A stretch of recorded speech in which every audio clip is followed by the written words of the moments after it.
Я представляю радиокомпанию ТБС. Меня зовут Озата. У меня вопрос к главам обеих стран. В первую очередь вопрос премьер-министру господину Абе. Пока не решен вопрос принадлежности северных территорий, островов, российская страна развивает, налаживает инфраструктуру на этих островах. И компании, в том числе иностранные компании или с участием иностранных лиц, например, развивают такие проекты, как строительство, также создание геотермических станций, также других объектов. То есть на тех островах сейчас до сих пор идет фактическое управление, находится под фактическим управлением России. И такая действительность является неприемлемой для японской страны. Как бы вы прокомментировали такую ситуацию? И мой вопрос теперь адресуется президенту Путину.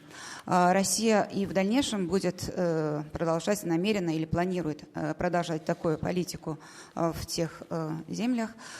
Если да, то как вы считаете, каким образом это может повлиять на переговорный процесс с Японией по мирному договору?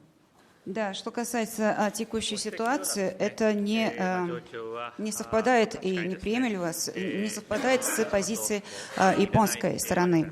Но в совместном заявлении, которое приняли мы вместе с президентом Путиным, имеются такие слова, что стороны будут прилагать усилия для преодоления тех разногласий, которые существуют в позициях двух наших стран. И для того, чтобы коренным образом решить ситуацию, что нужно сделать? Единственное, что нужно сделать, это решение вопросов северных территорий.